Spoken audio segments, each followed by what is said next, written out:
go in, go in, go in, go in, go in, man, go in. Let's go to the Queen City. Let's talk about the Cincinnati Bengals and the Green Bay Packers. As the Bengals, they lost their fourth straight game as the Packers beat the Bengals 27-18 at Lambeau Field Sunday afternoon. For the Bengals, Joe Flacco, he went 29 for 45. He threw for 219 passing yards, 1 touchdown. Jamar Chase, he had 10 receptions, 94 receiving yards, 1 touchdown. For the Packers, Jordan Love went 19 for 26, threw for 259 passing yards, 1 touchdown, 1 interception.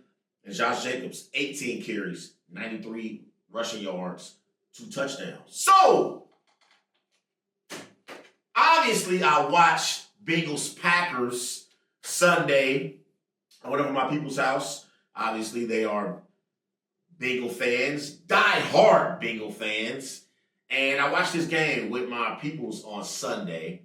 And for me, I believe that Joe Flacco gave Bengal fans optimism as they head into their Week 7 matchup this week against the Pittsburgh Steelers.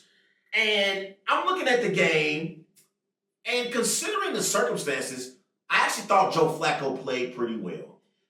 Joe Flacco was traded from Cleveland to Cincinnati Tuesday, so he only had a few days of practice and a few days to learn the playbook. And I thought, considering the circumstances, Joe Flacco did a tremendous job, and he was able to get T. Higgins and Jamar Chase the football. And in this game, Jamar Chase, 10 receptions, 94 receiving yards, 1 touchdown. That was a tremendous touchdown reception made by Jamar Chase in the fourth quarter. T. Higgins had 5 receptions for 62 receiving yards.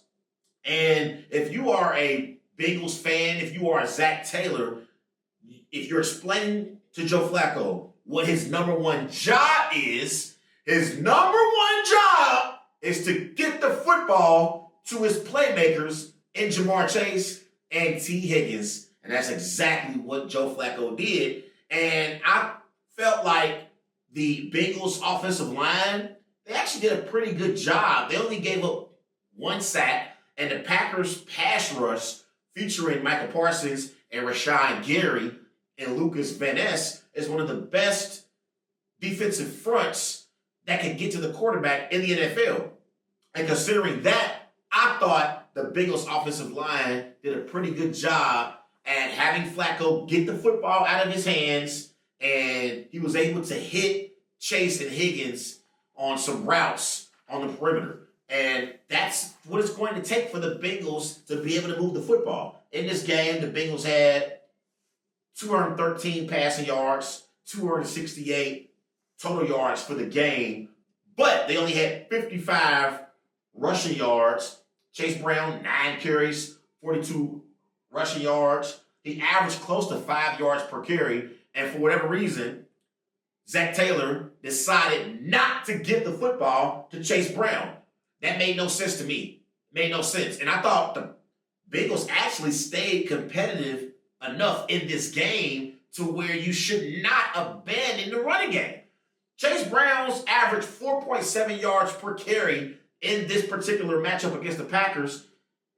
So I felt like the Bengals offensive line, they opened up some running lanes for Chase Brown. Now, he only had 42 yards, but if you stay with the running game and you force the Packers to have to bring 8 or 9 into the box, then that creates one-on-one opportunities for Jamar Chase and T. Higgins on the outside. So I thought Zach Taylor could have ran the football more with Chase Brown. But nevertheless, I thought in totality, if you are a Cincinnati Bengals fan, Joe Flacco gave you a reason to be optimistic about the Cincinnati Bengals as we head into Week 7.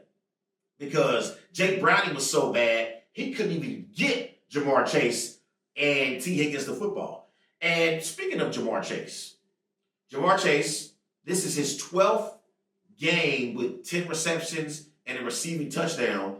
Only Tyreek Hill, Antonio Brown, and Devontae Adams has had more games with 10 receptions and a receiving touchdown. And I was looking at Jamar Chase's stats this season. Jamar Chase is 5th. He's ranked 5th in the NFL amongst receivers when it comes to receiving yards.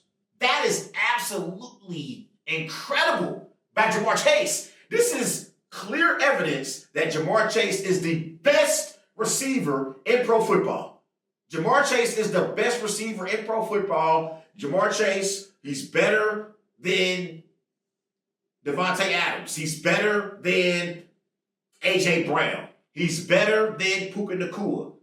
He is the best receiver in pro football because the Bengals have been a mess at the quarterback position, and Jamar Chase still is top 5 in receiving yards in the NFL right now.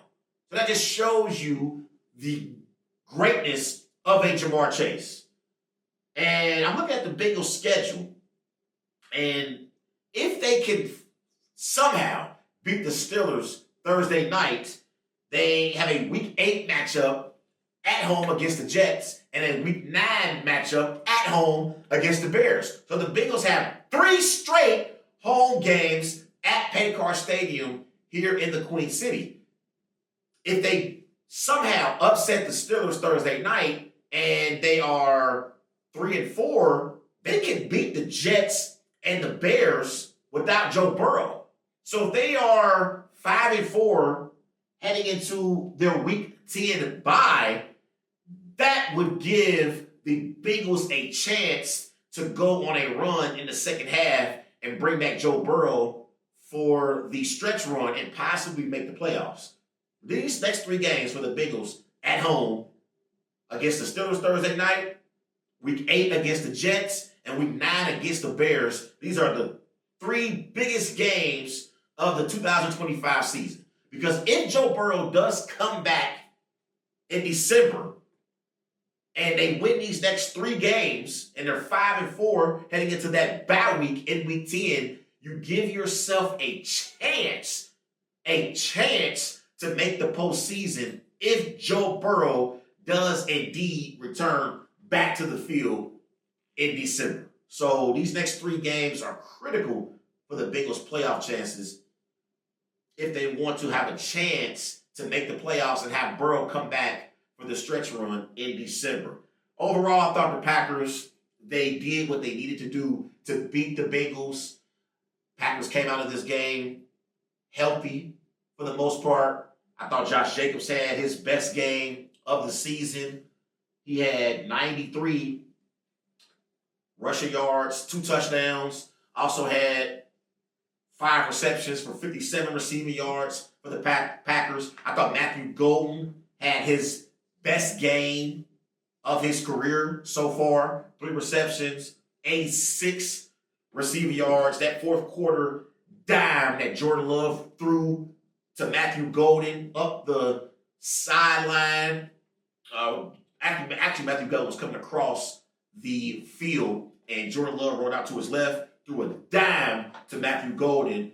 Golden goes out of bounds, and that was pretty much all she wrote in that game. Remember, at that moment in the game, it was 24-18. So the Packers needed to make a play, and Jordan Love made a play for the Green Bay Packers. And I believe that Jordan Love has played well so far this year. He really, really has. And as we head into Week 7, Jordan Love, 9 touchdowns, 2 interceptions, 1,259 passing yards. Jordan Love has played really pretty good at the quarterback position for the Green Bay Packers.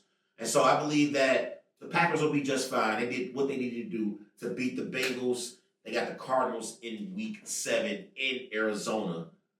So that'll be an interesting game for the Packers. But Bengals have the Steelers Thursday night at Paycor Stadium. But for the most part, I thought Joe Flacco actually played pretty well against the Packers in Week 6. Go win, go win, go win, go win, go win, go win.